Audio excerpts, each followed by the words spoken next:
MPSC वर जीवापाड प्रेम करणाऱ्या सर्व स्पर्धकांना माझा नमस्कार। आजचा व्हिडिओ रेग्युलेटिंग ऍक्ट 1773 यामधील कशासाठी हे बनवलेलं आहे, काय गरज होती आणि यातल्या मुख्य ठळक तरतुदी काय आहेत आणि त्या खरंच तरतुदी फायदेशीर ठरल्या की पोल ठरल्या, काय प्रॉब्लेम होता, याचं एक सविस्तर विश्लेषण आजच्या व्हिडिओमध्ये आपण करणार आहोत। यापूर्वीच्या व्हिडिओमध्ये तुम्ही पाहिलं असेल की भारतीय संविधानाच्या दृष्टिकोनातून जो इतिहास आहे कुठला, तर प्राचीन काळापासूनचा जो कायदेविषयक इतिहास आहे, कशा प्रकारे भारतामध्ये प्राचीन काळापासून वेगवेगळे कायदे बनत गेले, गव्हर्नन्सचे, राज्यकारभार चालवायचे आणि आधुनिक जगामध्ये ब्रिटिशांचं जेव्हा राज्य प्रस्थापित व्हायला लागलं तेव्हा कंपनीची राजवट आणि ब्रिटिश राजाची राजवट भारतावर असलेली त्या दृष्टिकोनातून जे कायदे बनले त्याचं थोडक्यात वर्णन केलं होतं। आज इथे आपण रेग्युलेटिंग ऍक्ट काय बघणार आहोत, डिटेलमध्ये बघणार आहोत। तर बघण्यापूर्वी नेहमीप्रमाणे दोन प्रश्न असलेच पाहिजे कुठे, डोक्यात। तर आपण बघून घेऊया। पहिला प्रश्न आहे, फर्स्ट क्वेश्चन आपण लक्षात घेऊया। फर्स्ट क्वेश्चन आहे, रेग्युलेटिंग ऍक्ट 1773 ब्रिटिश संसदेत पारित झाले तेव्हा ब्रिटनचे प्रधानमंत्री कोण होते रे बाबा? कारण कुठे पारित व्हायचं हे, ब्रिटिश पार्लमेंटमध्ये, आणि पार्लमेंटमध्ये पारित होणारा हा जो नियंत्रित करणारा हा प्रथम कायदा आहे ज्याने कंपनीवर नियंत्रण केले आहे, म्हणून हा महत्वाचा। Who was the Britain prime minister when regulating act 1773 was passed in a British parliament? मग एक आहे फ्रेडरिक नॉर्थ, दुसरा आहे जॉन स्टुअर्ट, तिसरा आहे विलियम पिट आणि चौथा आहे हेनरी ऍडिंग्टन। चारही प्रधानमंत्री होते, त्यापैकी कोण प्रधानमंत्री होते ते आपल्याला पाहायचं आहे। आलं लक्षात? आणि एकदम सोप्पा फॅक्च्युअल प्रश्न। दुसरा आहे, ब्रिटिश कालीन भारतामध्ये रेग्युलेटिंग ऍक्ट 1773 च्या तरतुदीनुसार कोणत्या संस्थांची निर्मिती झाली होती, कोणती संस्था बनली होती, है ना? According to the provisions of the regulating act 1773 which institution established in a British India? भारतामध्ये ब्रिटिश कालीन भारतामध्ये कोणत्या संस्था बनल्या होत्या? अ, सर्वोच्च न्यायालय सुप्रीम कोर्ट, ब, बेंगॉलचे सर्वोच्च मंडळ सुप्रीम काउन्सिल ऑफ बेंगॉल, क, संचालक मंडळ कोर्ट ऑफ डायरेक्टर्स। तुमच्याकडे चॉईस दिलेल्या आहेत। उत्तर कुठे शोधायची आहेत? आता व्हिडिओ सुरू होईल त्यामध्ये शोधायची आहे, ज्यामध्ये आपण रेग्युलेटिंग ऍक्ट 1773 कायलेच गरज होती है ना, त्याचे महत्व, ठळक वैशिष्ट्य आणि फेल काऊन झाला आणि लोचा कुठं आला, एवढं आपण पाहून घेऊया। क्लिअर? ओके, चला पहिल्यांदा आपण बघूया प्रॉब्लेमची चौकट, है ना, प्रॉब्लेमचे चौकट। पहिला आहे कंपनीचा कर्ज बाजारपणा, दुसरा आहे अनागोंदीपणा कंपनीचा, तिसरा आहे भ्रष्टाचार आणि चौथा आहे कमजोर सैन्य। ह्या चार बाबी ज्या आहेत त्याच्यामुळे आपल्याला दिसतंय रेग्युलेटिंग ऍक्ट 1773 आणण्याची गरज पडली ब्रिटिश पार्लमेंटला। पहिल्यांदा कंपनीचा कर्ज बाजारीपणा। 1772 ब्रिटिश सरकारला कंपनीने पाऊंड 1 दशलक्ष, पाऊंड 1 मिलियन, 1 दशलक्षची मागणी केली। केव्हा? 1772 ला कर्ज पाहिजे म्हणे। ब्रिटिश पार्लमेंटला लक्षात आलं, छम्मायला हा कर्ज मागते, आमचं यानं मला पैसे द्यायचे तर हा मला पैसे मागते, टेन्शनच आला। मग ब्रिटिश पार्लमेंट म्हणते देतो तुले बापू कर्ज। आता बघा, कोणी तुम्हाला कर्ज देते तर विदाउट कंडिशन देते का? देऊन जा रे बापू मार मजा देते का? नाही, विथ कंडिशनच राहते, है ना। तर ब्रिटिश सरकार आणि ब्रिटिशची जी बँक आहे, बँक ऑफ लंडन, त्याने दिलं बाबा कर्ज. मग म्हणे कर्ज दिलं तर आता बापू कानून लावतो तुझ्या माग म्हणून. ठीक आहे. आता बघा काय झालं की कंपनीने जे आहे, कंपनीला आपलं मक्तेदारी ज्याला म्हणतो, मोनोपोली, कशाची, ट्रेडची मोनोपोली, ही कंटिन्यू ठेवायसाठी त्याने ब्रिटिश सरकारला सांगितलं की बाबा तुझ्या तिजोरीमध्ये तुला दरवर्षी पाऊंड 40,000 आम्ही देणार. कोणी सांगितलं? ब्रिटिश कंपनीने सांगितलं, ईस्ट इंडिया कंपनी. आता ईस्ट इंडिया कंपनीनं ब्रिटिश सरकारला म्हणलं तुले बापू दरवर्षी देईन, तू टेन्शन घ्यायचं ना, आम्हाला मोनोपोली, आम्हीच व्यापार करणार, भारताशी आम्हीच व्यापार करणार. तू म्हणते काही हरकत नाही, मला तू देतच 40,000 पाऊंड, तर तू बिंदास ऐश कर. आता 40,000 पाऊंड द्यायचं तर द्यायला पाहिजे ना, नाही. 1768 पासून देऊ शकला नाही. 1768 पासून ईस्ट इंडिया कंपनी फेल झाली आपलं प्रॉमिस करायला. आणि मग 1772 मध्ये कर्ज आला का नाही आपण, आले की नाही आपण. आता हे जे आहे हे झालं कसं, का, कारण महत्वाचं आहे का, बरोबर आहे. का देऊ शकला नाही, तर आपल्याला असं दिसतंय की हा व्यापार तर करत होता ईस्ट इंडिया कंपनी, पण धंदा होता मंदा आणि भरपूर झाला लॉस. आता हा कशामध्ये ट्रेड करायचा, चहा. कशामध्ये डॉमिनेटिंग कुठलं होतं, मसाल्याचे तर होते, पण चहाचा व्यापार.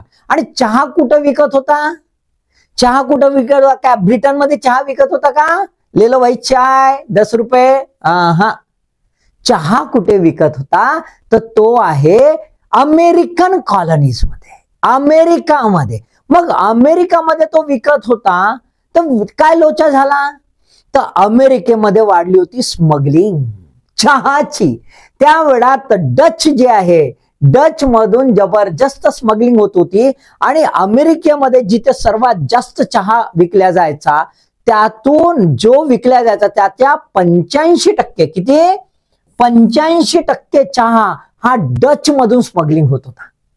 आता एवढा मोठा साठा स्मगलिंग होत होता, त्याच्यामुळे याचा झाला तोटा ईस्ट इंडिया कंपनीचा. आणि त्याच वेळात आता कसा चहाची मोनोपोली होती, पण डच कुठे, ईस्ट आशियन कंट्रीज मधून बरोबर आणत होते, इकडे काय करत होते, स्मगलिंग करत होते. पूर्ण धंदा चौपट. बिलकुल. दुसरं असं की याच्यामुळे यांनी केलं मोनोपोली, मोनोपोली केल्यामुळे यांच्याकडे होता सरप्लस स्टॉक.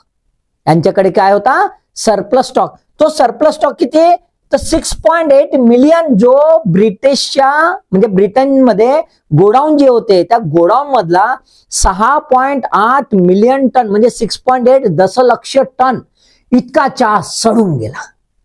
आणि जवळपास अशाच प्रकारचा चहा आणत होता, तोही खराब झाला. आता एवढा लॉस झाला म्हणजे वाहतुकीमध्ये चहाचा लॉस है ना, गोडाऊन मधला चहाचा लॉस, डच स्मगलिंग मुळे धंदा चौपट. आणि अजून एक गंमत की यांची जो स्टॉक होता, स्टॉक, तो स्टॉक सुद्धा 1769 दरम्यान 60% पेक्षा कमी, म्हणजे 60% स्टॉक हा कमी झाला. आता स्टॉकही कमी झाला आणि त्यात हा स्टॉक बर्बाद होत आहे, येणारा वाहतुकीमधलाही बर्बाद होत आहे, जे अमेरिका जे मार्केट होतं तेही बर्बाद होत आहे. आता अशा याच्यामध्ये ब्रिटिश पार्लमेंटला दिसलं की बापू हे धंदा करते का करते, मोनोपोली देऊन ठेवली तरी तुम्हाला जमत नाही, बरोबर आहे. मग एवढा स्टॉक भरून का करणार आहे, म्हणून रेग्युलेटिंग ऍक्ट. रेग्युलेटिंग ऍक्ट तर ठीक आहे, ह्या गोष्टीमुळे दिला. दुसरा असा की कर्ज मागते तर घे बापा रेग्युलेटिंग ऍक्ट, पण सोबत चहाचा तुला मोनोपोली दिली, त्याच्यात तुला धंदा जमे नाही, एवढा स्टॉक वाढवून ठेवतस. त्याच्यामुळे त्याच्यात लिमिट देण्यासाठी 1773 ला रेग्युलेटिंग ऍक्ट सोबतच टी ऍक्ट सुद्धा ब्रिटिश पार्लमेंटने पारित केला. याचा मूळ उद्देश काय होता, तर याचा मूळ उद्देश हा होता की बाबा तू एवढा मोठा स्टॉक ठेवतस रे, हा स्टॉक ठेवू नको, तुले परवडे नाही, मेंटेन करता येत नाही लमच्या सेमड्या. तर म्हणून हा जो स्टॉक आहे तो डिक्रीज करण्यात आला, कमी करण्यात आला त्याची लिमिट, की एवढा स्टॉक जोपर्यंत तू कर्ज फेडत नाही, फालतूच्या लॉस मध्ये धंदा करू नको. ते ईस्ट इंडिया कंपनी काय झाली होती, दिवाळखोर, बँकक्रप्ट, दिवाळखोर. तर दिवाळखोर झाल्यामुळे रेग्युलेटिंग ऍक्टची गरज होती, कारण की ब्रिटिश सरकारने किती पैसा दिला होता त्याला कर्ज म्हणून? £1 मिलियन. दुसरं अनागोंदीपणा. दुसरं काय होतं? अनागोंदीपणा. अनागोंदीपणा म्हणजे काय? तर आपल्याला दिसते की बक्सरच्या लढाईनंतर 1765 ला है ना, काय दिसतंय आपल्याला की रॉबर्ट क्लाइव्हने जुगाड जमवला आणि जुगाड जमवून दुहेरी शासन पद्धत, ड्युअल गव्हर्नमेंट सिस्टीम आणली. म्हणजे जबाबदारी मले नाही रे बापू. रॉबर्ट क्लाइव्ह म्हणते जबाबदारी मले नाही, धंदा पाणी माया, जबाबदारी मले नाही. म्हणजेच काय? तर दिवाणी जी आहे म्हणजे रेव्हेन्यू कलेक्शन ते कोणाकडे? तर ब्रिटिशांकडे है ना. म्हणजे ईस्ट इंडिया कंपनी जे आहे रेव्हेन्यू कलेक्शन करेल कुठलं? बिहार, ओरिसा आणि बेंगॉल मधलं. आणि निजामत म्हणजे लॉ अँड ऑर्डर, सुरक्षा वगैरे हे कोणाकडे? ते बेंगॉलच्या नवाबकडे. हा नवाब बघा. आता ठीक आहे बाबा, नवाब हे बघा, हे तुम्ही पैसे बम तुम्ही ऐश करा, जबाबदाऱ्या घेईन, पण त्याला घेऊ तर द्या. तर हे रॉबर्ट क्लाइव्ह वगैरे एवढे चालू होते लमचे की हे का करे, याच्यामध्ये दखलंदाजी दे आणि आतमधून काड्या करे की बाबा न्याय माझ्याच बाजूने लागला पाहिजे. काही कोर्टात केस गेली तर हा पाहिजे ना, तर तो म्हण तू नाही पाहायचं, मी सांगतो तसा न्याय. म्हणजे काय केलं की हा डायरेक्ट इथे बम माल छापत आहे, बम लबालब, आणि काही लोचा केला इथं आणि त्याची केस पडली तर आतमधून म्हणते बापू मायाच्या बाजूने न्याय लागला पाहिजे. आली ना आपण? बरोबर आहे. अरे तर बाबा याले हे जबाबदारी दिली, त्याला पार तर पाडू दे. तर हे बी नाही. म्हणजे ज्युडिशियरी मध्ये इंटरफिअर, लॉ अँड ऑर्डर मध्ये इंटरफिअर, बिहाइंड द कर्टन, मागून पडद्याच्या मागून नाचवत आहे आणि इकडे बम छापत आहे. बाबा हे माझे अधिकार ते मला माहित नाही, लॉ अँड ऑर्डर वगैरे. त्यानं तसा निर्णय दिला तर मी काय करू? रॉबर्ट क्लाइव्ह त्याचेच चेले. आणि मग यांनी काय केला? हा तर होताच, सोबत यांना काय मिळालं होतं? ज्याला आपण म्हणतो फरमान मिळाले होते, ज्याला आपण दस्तक सारखं म्हणतो, म्हणजे फ्री ट्रेड असे परवाने मिळाले होते, लायसन्स यांना ब्रिटिश अधिकाऱ्यांले. बाबा तुम्ही धंदे बी करू शकता. मला नोकरी करणारे धंदे म्हणजे कसं होईल?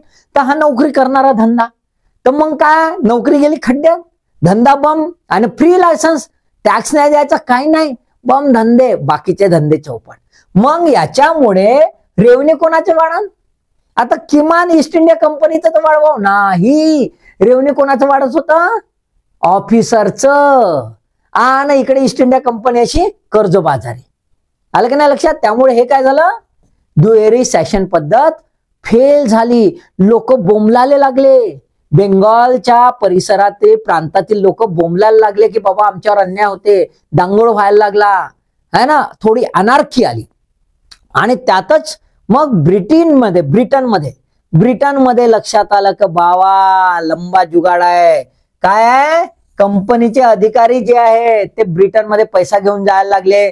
रॉबर्ट क्लाइव्ह वगैरे तसे आलिशान मॅन्सन रईस. मग टेन्शन आलं तिकडच्या एमपीले वगैरे, बाप रे साला काय छापत आहे रे बाबा हे, है ना. तर त्यांना काय म्हणत होते तिथं? नबोब. आपल्या इकडे नबाब म्हणतात ना, तिकडे नबाब असे म्हणायचे. मग नबाब चिडवायचे म्हणजे करोडपती इकडे येत तर आमचे फकण्यापती होते, तिकडे होत तर करोडपती होत. हे बापू 5 वर्षात कसे करोडपती? आपल्या इकडे का पॉलिटिशियनले बनतो आपण, 5 वर्षात कसे करोडपती? मग आला डाऊट. मग ब्रिटिश पार्लमेंटने याच्यावर चौकशी बसवली है ना. रॉबर्ट क्लाइव्हले तर चौकशी बसली होती बढियापैकी मस्त, किंग्स याच्यामध्ये कोर्टामध्ये है ना, तिथल्या राजाचा जो कोर्ट असते त्याच्यामध्ये त्याला पनिशमेंट चांगली झाली. पण हा एक लक्षात आला, भ्रष्टाचार बी जबरदस्त व्हायला लागला. आता बघा तुम्ही, अनार्की असेल म्हणजे गव्हर्नन्स मध्ये अनागोंदीपणा असेल आणि पीक लेवलचा भ्रष्टाचार असेल तर गव्हर्नन्स कसं होईल? माल ऍडमिनिस्ट्रेशन, याला आपण काय म्हणतो? माल ऍडमिनिस्ट्रेशन है ना. म्हणजे प्रशासन कसं झालं, एकदमच खतरनाक बर्बाद झालं. इथे प्रशासक जो आहे, ऍडमिनिस्ट्रेटर, हा पॉवरफुल झाला आणि प्रशासन कमजोर झालं. अशी जी स्थिती असते त्याला आपण काय म्हणतो, माल ऍडमिनिस्ट्रेशन, अशी स्थिती झाली इथं. त्यातल्या त्यात हे धिंगाणा जास्त होता. त्या धिंगाण्यामुळं ईस्ट इंडिया कंपनीला दुसरे अधिकार दिले होते. कोणते अधिकार दिले होते, तर त्यांना लढायचे अधिकार होते, चिंताच नाही. त्यांना तह करायचे अधिकार होते. आता हे सगळं अधिकार असल्यामुळे चालले लमचे लढाई लढायले. तर जे जमिनी होत्या त्यांच्या आधी बेंगालच्या प्रांत, त्या वाढत वाढत चालल्या. आता वाढत चालल्या तर वाढू द्या, हरकत नाही, त्याच्यातही धंदे. आणि एवढे माजेल की मग लक्षच बरोबर नाही. आणि मग मात्र 1769 मध्ये म्हैसूरच्या युद्धामध्ये हैदर अली सोबत पराभव झाला. आणि मग ब्रिटनमध्ये हालचाल सुरू झाली की बाबा ईस्ट इंडिया कंपनी कोणत्या कामाची राहिली नाही. ना धंदा करू शके, ना राज्य करू शके, ना प्रशासन चालवू शके. तिन्ही याच्यात जर फेल होत असेल तर मग का ब्रिटिश पार्लमेंट झोपा काढन? नाही. जो ब्रिटिश पार्लमेंटले जाग आली आणि ब्रिटिश पार्लमेंटच्या प्राईम मिनिस्टरने मग काय केलं, तर आपलं जे बिल आहे ते बिल बनवलं आणि मग बिल पारित झालं. बरोबर आहे, बिल काय झालं, पारित झालं. तर आपण पहिल्यांदा बघूया है ना, हे जे आहे महत्व काय आहे, रेग्युलेटिंग ऍक्टचे संविधानिक महत्व काय आहे. तर पहिलं महत्व आहे, ईस्ट इंडिया कंपनीच्या भारतातील कामकाजावर नियंत्रण आणि नियमाचे प्रथमच पाऊल होते. हे काय होतं, प्रथम पाऊल होतं, फर्स्ट. याच्यापूर्वी ब्रिटिश सरकार ईस्ट इंडिया कंपनीला व्यापारी म्हणून बघे आणि त्यानंतर त्याला टेरिटोरियल अग्रेशन म्हणजेच काय आहे, लढायचं सुद्धा अधिकार दिले, तह करायचे अधिकार दिले. तू तुझे पाय रे बाबा, मला जेवढं तू बोनस देतस तेवढंच दे. बरोबर आहे. परंतु ह्या सगळ्या प्रॉब्लेममुळे लक्षात आल्यानंतर ब्रिटिश पार्लमेंटला असं वाटलं की कंपनीवर आता लगाम लावाले पाहिजे, है ना, बैलाले व्यसन बांधाले पाहिजे. आणि म्हणून मग पहिल्यांदा नियंत्रण ठेवायचा प्रयत्न केला. आणि म्हणूनच नाव आहे काय, रेग्युलेटिंग. नाव काय, रेग्युलेटिंग. आधी बघा, आधी जेव्हा ड्राफ्ट बनला होता ना, तर रेग्युलेटिंग ऍक्टचं नाव होतं ईस्ट इंडिया कंपनी ऍक्ट. आणि 1772 ला सुरू झाला होता ड्राफ्ट. मग याचं नाव 73 ला बदलून काय झालं, रेग्युलेटिंग ऍक्ट. आणि का म्हणून, कारण नियंत्रण ठेवायचं होतं कोणावर, ईस्ट इंडिया कंपनीच्या संपूर्ण कामकाजावर. बरोबर आहे, राईट, ठीक आहे. दुसरं आहे, कंपनीच्या राजकीय आणि प्रशासकीय कार्यास प्रथमच मान्यता देण्यात आली, है ना. Recognize first time the political and administrative functions of the company. म्हणजे का पहिल्यांदा नव्हतं का, नव्हतं, डायरेक्ट नव्हतं, कारण की पहिले असे कायदे नव्हते. आता कायद्यान्वये आधीचे काय होते, आधीच्या केवळ सनद होत्या, चार्टर होते, राजा फतवा काढायचा. हे पहिल्यांदा ब्रिटिश पार्लमेंटमध्ये पारित झालेलं आहे. म्हणून पहिल्यांदा कायदेशीररित्या राजकीय आणि प्रशासकीय कार्यास मान्यता दिली. म्हणजेच काय, तुझं राजकीय क्षेत्र काय राहील आणि प्रशासकीय काय राहील, म्हणजे कशा प्रकारे संरचना राहील राजकीय इन्स्टिट्यूशनची, कोण अधिकारी कसा असेल, याचं पहिल्यांदा याच्यामध्ये डिक्लेअर करण्यात आलं. आणि ईस्ट इंडिया कंपनीला है ना, पहिल्यांदा म्हटलं की बाबा ऍज अ पार्टनर, काय, ऍज अ पार्टनर ऑफ कोण, तर ब्रिटिश गव्हर्नमेंट, है ना. ब्रिटिश गव्हर्नमेंटचा हा पार्टनर सारखा झाला. याच्यापूर्वी तो ट्रेडर होता, आता तो पार्टनर झाला. भारतातील केंद्र शासनाचा पाया घातला, let the foundation of central administration. केंद्र शासनाचा पहिल्यांदा आपल्याला इथे पायंदा पडला. केंद्र शासनाचा पायंदा पडला म्हणजे सर्व अधिकार जे आहेत, प्रशासकीय अधिकार, निर्णय घेण्याचे अधिकार, ते एकाच ऑथॉरिटीला देण्यात आले. आणि ती ऑथॉरिटी जी आहे ती एका ठिकाणी राहील, म्हणजे बेंगॉलमध्ये राहील. आणि म्हणून आपल्याला दिसते गव्हर्नर जो आहे, governor of Bengal now become a governor general of Bengal. आणि बाकीचे जे प्रांत होते, मद्रास प्रांत आणि बॉम्बे प्रांत, या प्रांताचे, या प्रेसिडेन्सीचे दोन्ही गव्हर्नर कोणाले ऐकतील, तर गव्हर्नर जनरल बेंगॉलच्या. ठीक आहे, राईट. त्याच्यानंतर अधिकाराच्या विभाजनाची सुरुवात प्रथमतः झाली. Start the separation of power, हे प्रथमतः झालं. प्रथमतः आपल्याला असं दिसते की ऍडमिनिस्ट्रेटिव्ह फंक्शन म्हणजे प्रशासकीय कार्य आणि ज्युडिशियल फंक्शन है ना, म्हणजेच काय, न्यायालयीन कार्य, हे दोघांनाही विलग करण्यात आले, वेगवेगळं करण्यात आले है ना. प्रशासकीय काम एका संस्थेला म्हणजे गव्हर्नर जनरल कडे, आणि ज्युडिशियल काम तेव्हा निर्माण केलेलं सुप्रीम कोर्ट, सर्वोच्च न्यायालय याच्याकडे डिक्लेअर केलं. दोघांचे आपले कार्य निश्चित केले. म्हणजेच आपल्याला काय दिसतंय की प्रथमतःच कुठेतरी भारतामध्ये एक गव्हर्नन्सची कायदेशीररित्या आपल्याला नीव पडलेली दिसते. आणि म्हणून भारतीय संविधानाच्या दृष्टिकोनातून हा प्रथम कायदा आहे ज्याचा परिणाम आपल्या संविधानाच्या निर्मितीवर पडलेला दिसतोय.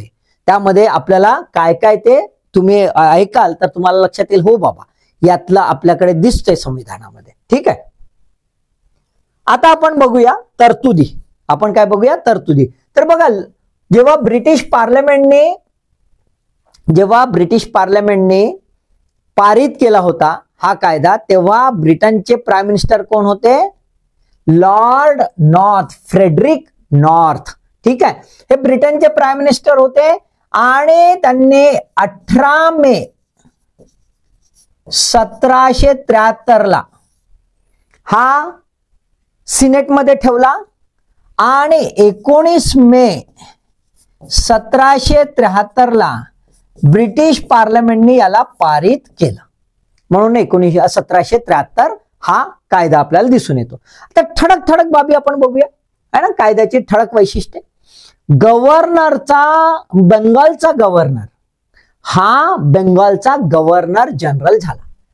बंगालचा गव्हर्नर जनरल झाला म्हणजे बाबूचा ऑफिसर झाला असं आपण म्हणूया. राईट. पहिला कोण होता, तर पहिला आपल्याला दिसतोय लॉर्ड वॅरन हॅस्टिंग. कोण होता, पहिला गव्हर्नर जनरल बेंगॉलचा. बेंगॉल लक्षात ठेवा, कारण मग भारताचा पण झाला. बेंगॉलचा लॉर्ड वॅरन हॅस्टिंग 1772 होता, म्हणजे आधी गव्हर्नर ऑफ बेंगॉल होता, मग गव्हर्नर म्हणजे लास्ट बेंगॉल गव्हर्नर आणि first governor general of Bengal. आणि 1785 पर्यंत राहिला भाऊ तो. ठीक आहे. मग याले बी दंडी उडवली वगैरे, याच्यात जे काय चाललं ते चाललं. पहिलं म्हणजे काय केलं, गव्हर्नरचं दर्जा वाढवला. कशासाठी वाढवला असेल, तर यांना करायचं होतं सेंट्रलाइज्ड ऍडमिनिस्ट्रेशन. काय करायचं होतं, एक ठिकाणी आणलं होतं. मग सेंट्रलाइज्ड ऍडमिनिस्ट्रेशन करायचं आहे, केंद्रीय प्रशासन करायचं आहे. तर तेव्हा किती प्रेसिडेन्सी होत्या, तर बॉम्बे प्रेसिडेन्सी, मद्रास प्रेसिडेन्सी आणि बेंगॉल प्रेसिडेन्सी. आता 3 प्रेसिडेन्सीचे 3 गव्हर्नर, 3 गव्हर्नरचे आपापले धंदे. बरोबर आहे. या तिकडे धंदा चालूच होता रॉबर्ट क्लाइव्हचा. मग अशा याच्यामध्ये हे 2-3 गव्हर्नर यांना एकत्रित करायचं आहे. तर मग त्यांनी काय केलं, कारण बेंगॉल हा डॉमिनेटिंग होता है ना, त्याच्यामुळे बेंगॉलच्या गव्हर्नरला त्यांनी काय केलं, अपग्रेड केलं. अपग्रेड करून त्याला बनवलं गव्हर्नर जनरल. आणि ह्याला गव्हर्नर जनरल म्हणलं ते राहिलेलं आमचे गव्हर्नर. मग एक गव्हर्नर राहिले ना, हा गव्हर्नर जनरल, हे याचे ज्युनियर झाले, म्हणजे हा बॉस झाला. बरोबर आहे. म्हणजे सेंट्रलाइज ऍडमिनिस्ट्रेशन ऑटोमॅटिक करू शकले. तर हे नावातच आपल्याला दिसतं की याला काय केलं, अपग्रेड केलं. बरोबर आहे. याला काय केलं, अपग्रेड कशासाठी, तर सेंट्रलाइज ऍडमिनिस्ट्रेशन करायचं होतं म्हणून. ठीक आहे. दुसरं, गव्हर्नर जनरलच्या सहाय्यासाठी 4 सदस्यांचे कार्यकारी मंडळ पण दिले. आता गव्हर्नर जनरलचे पॉवर वाढले तर टेन्शन राहते, कारण की power makes man corrupt, more the power makes man more corrupt. आपण लॉर्ड ऍक्टनचं नेहमीच वाक्य ऐकतोय. मग अशा याच्यामध्ये त्याचे धंदेपाणी तर वाढले, त्याला मदत करायला कोणी हवे. आणि तो ऍब्सोल्यूट पॉवर मध्ये नको राहावं म्हणून मदत करणारे, त्याला अक्कल वाटणारे सुद्धा असावे म्हणून काय बनवलं, कार्यकारी एक्झिक्युटिव्ह बॉडी बनवली. काय बनवली, एक्झिक्युटिव्ह बॉडी, एक्झिक्युटिव्ह कौन्सिल बनवलं. आता 4 मेंबर एक्झिक्युटिव्ह कौन्सिल जे आहे ते तयार केलं. आता हे 4 मेंबर त्यावेळेसचे कोण होते, कधी प्रश्न विचारू शकतात. 4 मेंबर कोणते, लेफ्टनंट जनरल जॉन क्लॅव्हरिंग हा पहिला होता, दुसरा जॉर्ज मॉन्सन, तिसरा रिचर्ड बारवेल आणि चौथा आहे फिलिप फ्रँकिस. आता हे 4 जण बनवले बाबा. हे काय 4 जण बनवले कसे, एक्झिक्युटिव्ह कौन्सिल. या एक्झिक्युटिव्ह कौन्सिल नाव काय होतं बा, नाव लक्षात घ्या. या एक्झिक्युटिव्ह कौन्सिल नाव होतं बेंगॉल सुप्रीम कौन्सिल किंवा सुप्रीम कौन्सिल ऑफ बेंगॉल असं त्याचं नाव होतं. कसं होतं, सुप्रीम कौन्सिल ऑफ बेंगॉल और बेंगॉल सुप्रीम कौन्सिल असं त्याचं नाव होतं. ते काय होतं, एक्झिक्युटिव्ह कौन्सिल. कोणाला मदत करणार, गव्हर्नर जनरलने मदत करणार. कोणाले, गव्हर्नर. मग गव्हर्नर जनरलने मदत कसं करणार, तर हे काय करायचे, निर्णय घ्यायचे. काय करायचे, डिसिजन घ्यायचा आहे बाबा. कुठलाही कायदा बनवायचा असेल, कारण गव्हर्नर जनरल अधिकार देऊन ठेवले ते, बाबा तू कायदा बनवू शकता, बायलॉज आहे, रूल्स रेग्युलेशन. कशासाठी, good government in the British presidency. Good government of the east India company असं समजा. आता good government of east India company याच्यासाठी आहे, तर हा निर्णय घेईल, सगळे कायदे बनवेल, तर त्याला सहाय्य करायला म्हणजेच काय, तर ते निर्णय घेतील. आता हे डिसिजन घेतील आणि हा सही करण, म्हणजे यांच्या डिसिजनच्या आधारावर याले हो म्हणायचं आहे. यांच्या डिसिजनच्या आधारावर काय आहे, याले हो म्हणायचं आहे. म्हणजे हे कसे झाले बरं, तर आजच्या दृष्टिकोनातून जर पाहिले तर गव्हर्नर जनरल आपल्या कोणासारखा दिसते, प्रेसिडेंट सारखा, राष्ट्रपती सारखा. आणि सुप्रीम कौन्सिल हे दिसते कौन्सिल ऑफ मिनिस्टर सारखी, मंत्रिमंडळासारखी. कारण आमच्या याच्या संविधानात लिहिलं आहे की राष्ट्रपती हा मंत्रिमंडळाच्या है ना, काय हँड अँड सील आहे ना ते प्रेसिडेंट, तर कोणाच्या सहाय्याने, मंत्रिमंडळाच्या सहाय्याने आणि सहकार्याने नेहमी निर्णय घेईल. तर इथे हा पण निर्णय घेईल किंवा कायदा बनवेल तर कसं, यांच्या सहकार्याने. म्हणजे डिसिजन कोण घेतील हे. आता डिसिजन इथं कसं आहे, खूप महत्वाचं आहे. डिसिजन कसं आहे, बाय मेजॉरिटी. कसं आहे, बाय मेजॉरिटी, अनॅनिमस नाही, बाय मेजॉरिटी. आता आहेत किती, 4 1 2 3 आणि 4. मग 4 मध्ये 2 इकडे झाले आणि 2 तिकडे झाले, तर इक्वल झालं. मग इक्वल जेव्हा होईल तेव्हा गव्हर्नर जनरल काय करेल, गव्हर्नर जनरल निर्णायक काय करेल, निर्णायक मतदान करेल. म्हणजे काय करेल, हा कास्टिंग व्होट करेल. मग कास्टिंग व्होट एवढाच याचा कसं, जसं आपल्या लोकसभेमध्ये कसं आहे, सभापती कास्टिंग व्होट करतो, जर सारखे मतं पडले तर तेवढाच सुरू. बाकीचं यांनी जो निर्णय घेतला तो निर्णय याला बंधनकारक. हा त्या निर्णयाला डावलू शकत नव्हता. म्हणजेच काय, नो व्हेटो पॉवर. म्हणजेच काय, नो व्हेटो पॉवर नाही, नो ओव्हर रायडिंग पॉवर. यांच्या निर्णयाला तो डावलू शकत नव्हता. यांच्या निर्णयाला दूर सारून दुसरा निर्णय घेऊ शकत नव्हता.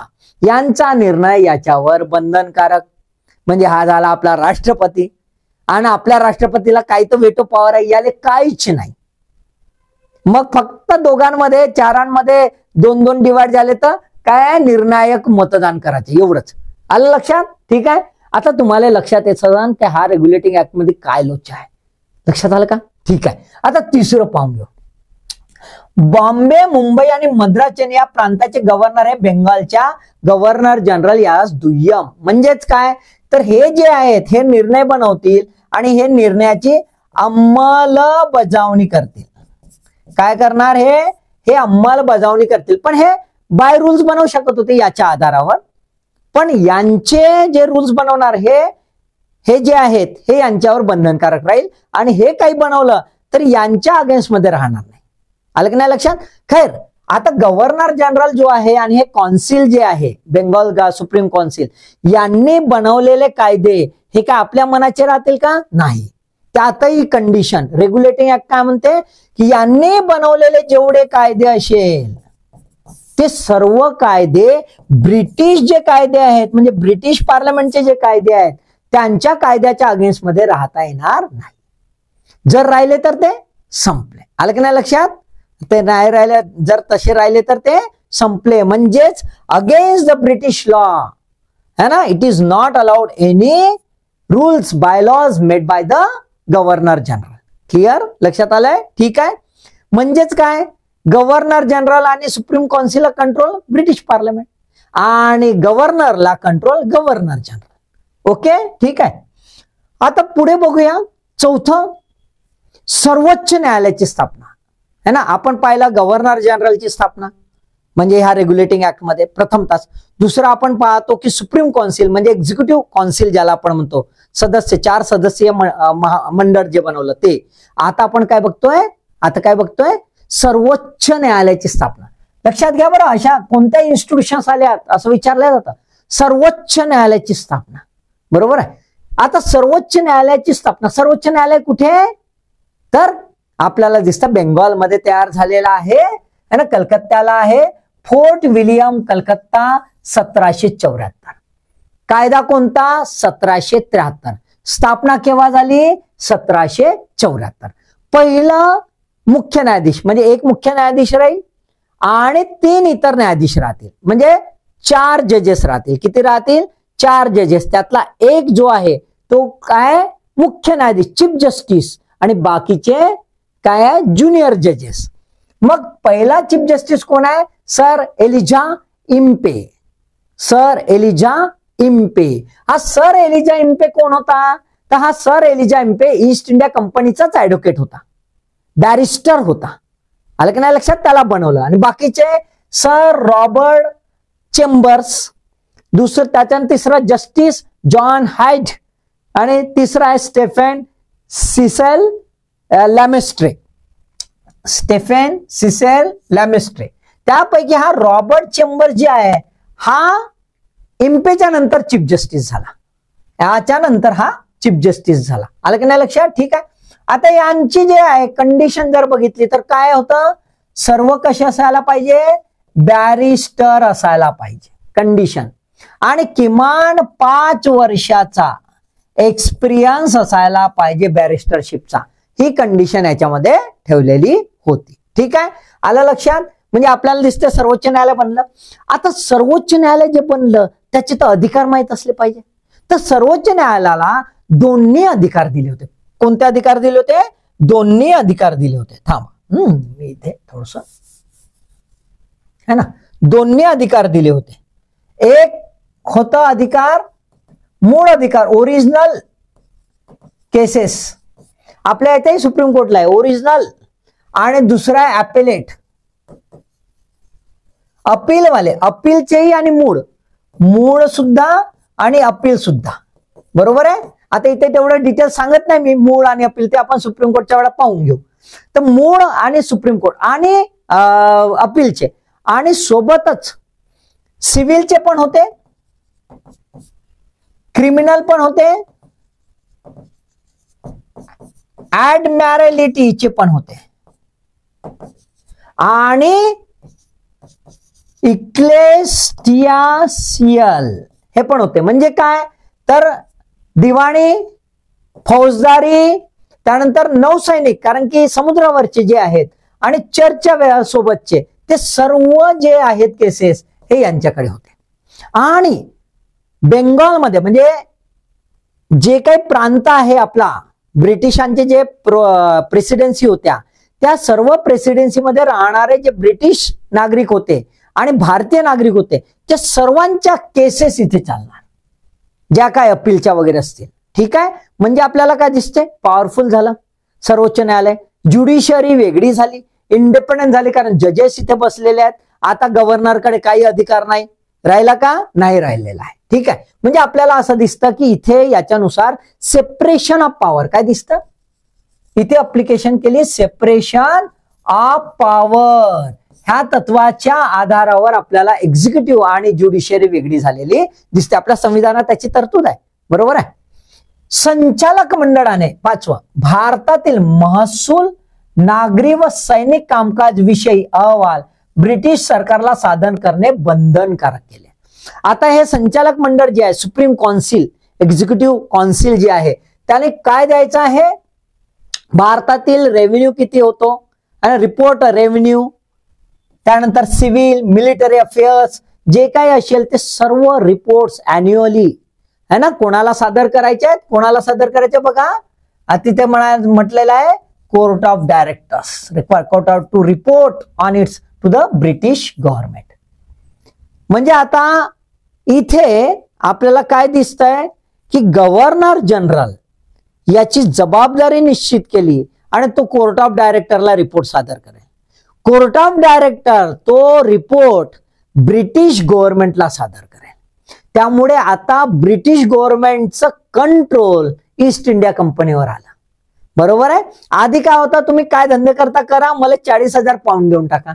आता म्हणते ते 40,000 पाऊंड नाही बापू, तू धंदा चौपट करतास, आता माझं नियंत्रण राहील. आता रिपोर्ट मागितले म्हणजेच काय, रिपोर्ट मागितले म्हणजे नाव the governor general is responsible to British government, British सरकार जबाबदार झालं. म्हणूनच आपल्याला असं दिसते की ते राजकीय आणि प्रशासकीय जबाबदारी प्रथमतःच ईस्ट इंडिया कंपनीची निश्चित केलेली आहे. रिपोर्टच्या माध्यमातून जबाबदारी निश्चित होते. आता इथले कोर्ट ऑफ डायरेक्टर जे आहेत, हे कोर्ट ऑफ डायरेक्टरचं कार्यकाळ सुद्धा कमी केला, तो 4 वर्षाचा करण्यात आला. म्हणजेच कोर्ट ऑफ डायरेक्टर माजले नाही पाहिजे. दुसरं असं की कोर्ट ऑफ डायरेक्टर दुसऱ्यांदा नेमणूक होऊ शकत नव्हती. एकदा आले रे आले बाबा, दुसऱ्यांदा तुम्ही येऊ शकत नाही. त्यामुळे कोर्ट ऑफ डायरेक्टर आता धंदे करणार नाही. बघा कसं करप्शन थांबवायचा प्रयत्न केला. आलं की नाही लक्षात, तुम्ही धंदे करायचे नाही, तुमची जबाबदारी निश्चित, तुमची अकाउंटेबिलिटी निश्चित, हे सर्व झालं. आलं लक्षात. मग ब्रिटिश सरकार काय त्या रिपोर्टचं कारण पाहत बसेल, पण मला तर रिपोर्ट दे रे बाबा. रिपोर्ट म्हणला का टेन्शन येते ना, बरोबर आहे, राईट. त्याच्यानंतर 6वं कंपनीच्या कर्मचाऱ्यांनी खाजगी व्यापार करण्यावर किंवा स्थानिकांकडून भेटवस्तू किंवा लाच स्वीकारण्यावर बंदी है ना. म्हणजेच खाजगी व्यापार आता चालत होते. आपण पाहिलं dual government system, Robert Clive, बक्सरची लढाई आणि सगळे धंदे, ते धंदे आता बंद. बापू कोणी प्रायव्हेट बिझनेस करणार नाही, कोणी गिफ्ट घेणार नाही. आजही बघा तुम्हाला दिसेल गव्हर्नमेंटचे जे रूल्स आहेत है ना, सिव्हिल सर्व्हिस रूल्स आहेत, त्याच्यामध्ये लिहिलेलं आहे बाबा तुम्ही याच्यापेक्षा अधिकच्या किमतीची वस्तू भेट वस्तू म्हणून घेतली तर शासनाला कळवायचं आहे. म्हणजे नियंत्रणात आहे. बघा लक्षात घ्या बरं, तिथे होतं हे धंदे चालतात रे बाबा. नाही काय तर गिफ्टच्या भरोशावर धंदे चालू शकते, ते सगळे बंद. मग आता बंद केले ते म्हणते बाबा आमचे पगार तर कमी आहेत ना, पगार तर वाढवा. मग काय केलं तर रेग्युलेटिंग ऍक्ट मध्ये एकीकडे हे तर थांबवलं, पण त्यांना बाबा हे याच्यापासून त्रास नको, तुम्ही तुमचे पगार वाढवून देतो. पगार वाढवले की तुमचं करप्शन कमी करतील किंवा नाही होणार. म्हणजे करप्शन होऊ नये पगार म्हणून पगार वाढवले. पगार वाढवल्यामुळे काय होतंय, ऑब्व्हियसली तो म्हणते माझ्या पगाराची एवढा आहे तर काय नाही, मला गरज नाही, असं समजून घेऊया. पण तसं राहते का, तसं नाही. Greed is a greed, need is a need असो. पण पगार वाढवल्यावर काही जण म्हणते जाऊ दे यार काय करा, जे नाही का जो दे उसका भी भला, जो ना दे उसका भी भला, ते म्हणते आता गरजेच नाही. हा जे म्हणते अपना सपना है ना, तर ते अडचण आहे. असो पण ठीक आहे. आता काय केलं, गव्हर्नर जनरल जे आहे त्याचा पगार वाढवला पाऊंड 25,000. सुप्रीम काउन्सिलचे जे मेंबर्स होते त्यांचा पगार वाढवला, तो केला पाऊंड 10,000. चीफ जस्टिसचा पगार केला पाऊंड 8,000 आणि जजेसचा केला पाऊंड 6,000. आजच्या कॅल्क्युलेशनला केला तर करोडो रुपयाचा पगार झाला. ठीक आहे. शेवटचा आपण जर बघितलं तर आपल्याला असं दिसतंय की बाबा हरकत नाही, तू कर्ज मागितला ना पाऊंड 1 मिलियन, ते दिला कर्ज पाऊंड 1.5 मिलियन. त्या कर्जाची परतफेड जोपर्यंत करत नाही ना तू, कंपनीला काय म्हणते, जोपर्यंत तू करत नाही तर ह्या कायद्यान्वये तुझा लाभांश जो आहे तो केवळ 6%. लाभांश किती आहे, केवळ. डिव्हिडंड किती मिळणार कंपनीचा, डिव्हिडंड केवळ 6%च कंपनीचा डिव्हिडंड राहील. म्हणजे बाकीचे धंदे तू करू शकणार नाही, अधिकाधिक कर्ज फेडण्यात घालव रे बाबा. बघा एवढे कंडिशन घातले. कधी कर्ज जेव्हा दिल्या जातात हे सगळे, भारताने आठवते तुम्हाला की 1991ला जेव्हा IMF कडे गेले होते, वर्ल्ड बँक कडे, दे रे बाबा काहीतरी, आणि मग त्याच्यानंतर आपले लोचे झाले आणि कंपल्सरी LPG आला. घरी तर आधीपासून होता, मग देशावर आला, आहे की नाही? ठीक आहे, चला आता आपल्याला एवढं लक्षात आलं. आता बघूया की लोचा का झाला, है ना. खरंच रेग्युलेटिंग ऍक्ट हा सक्सेसफुल ऍक्ट होता की फेल्युअर ऍक्ट राहिला? तर खैर कुठलेही कायदे जे बनवल्या जातात ते सक्सेससाठीच बनवले जातात. फेलसाठी बनवलं नाही यार, फेल होईन तर असा नाही, संविधान बनवायचं तर बोगस राहिलं पाहिजे असं बनवते का? नाही. कायदा सुद्धा जो आहे तो सुशासनासाठीच बनवला होता. Regulating act 1773 was considered as a act of a good government of east India company. East India कंपनीच्या सुशासनासाठी तो बनवला होता. पण लोचे झाले. आता लोचे काय आहेत? पहिलं, गव्हर्नर जनरल यास नकाराधिकाराची तरतूद नव्हती. मी सांगितलं होतं कास्टिंग होत आहे व त्याला बाकीचं काहीच नाही, ओव्हर रायडिंग पॉवरच नाही. तर हा कसा झाला? हा झाला टिट्युलर हेड, रबर स्टॅम्प. आम्ही आमच्या राष्ट्रपतीला म्हणतो ना रबर स्टॅम्प क्रिटिकली, पण तरी सुद्धा आपल्या राष्ट्रपतीकडे काही नकाराधिकार आहेत, व्हेटो पॉवर आहेत, बरोबर आहे, राईट. पण याच्याकडे काहीच नाही. सुप्रीम कौन्सिलना जसा म्हणला तसं त्याला हो म्हणायचं आहे, मेजॉरिटीनं जो म्हणला तो. ठीक आहे. आता याच्यामध्ये लोचा असा होता की सुप्रीम कौन्सिलमध्ये काही भारी लोक होते, फ्रँकिस वगैरे, आणि हे एवढा चान्स घे की बाबा वॅरन हॅस्टिंगले असा बिलकुल टिट्युलर बनवून टाकला आणि ते झाले पॉवरफुल. एवढी मनमानी की ते आपले बाय मेजॉरिटी एकत्र होऊन जात होते, चौघही जण. आता चौघही जण एकत्र होऊन एखादा निर्णय घेऊन टाकत होते, तू बापू बोंबलत बस, तू फक्त सही कर. तर याले बनवून टाकलं काय? सयाजी राव, है ना, सयाजी है ना, याचा ह्या सयाजीराव. तर नुसतं सही करणारा झाला, बाकी काय नाही. म्हणजेच काय, तर खऱ्या अर्थानं कौन्सिल जी आहे ती पॉवरफुल झाली, गव्हर्नर जनरल हा फेल झाला. एम काय होता की गव्हर्नर जनरलकडे सत्ता केंद्रित व्हावी, पण तसं झालं नाही. आपल्याला दिसते ते फेल झालेलं आहे. अजून गंमत अशी ह्याच्यामध्ये सांगतोय की गव्हर्नर जनरलला पॉवर्स नसल्यामुळे, गव्हर्नर जनरल जे आहे त्याला पॉवर नसल्यामुळे जे गव्हर्नर्स होते, बाकीचे गव्हर्नर जे होते ते नुसते नावाचेच याच्या आधिपत्याखाली होते. बाकीच्या ऐकतीन गोळा इकडे जुगाड जमवतील कौन्सिलले, है ना. याला कोण मोजते? याला कोणी मोजत नव्हते, बरोबर आहे. तर त्याच्यामुळे गव्हर्नर आहेत त्यांच्यावरची पकड पण एवढी काही मजबूत राहू शकली नाही जी राहायला पाहिजे होती. So centralize administration was only on the paper, केवळ कागदावरच असल्यासारखं झालं, प्रत्यक्षात काही केंद्रीयकरण होऊ शकलं नव्हतं. दुसरं, महसूल कंपनीस कोणी भरावा याबाबत संभ्रम होता. आता हा रेव्हेन्यू कोण देईल हे माहित नव्हतं, त्याच्यामुळे एजंट जे होते सरकारचे, त्या एजंट मध्ये प्रॉब्लेम यायला लागले. त्यामुळे लोक कन्फ्युज. मेन म्हणजे काय होतं की लोकांना त्रास व्हायचा की बाबा आमच्याकडून जो हे घेतला जातो, टॅक्स घेतला जातो, तो कोणी घ्यावा? हा अधिकार येते, हा लुटून जाते, तो येते, तो लुटून जाते, घ्यावा कोणी, भरावा कुठं, है ना. तर त्यामुळे भ्रष्टाचार जास्त वाढला होता.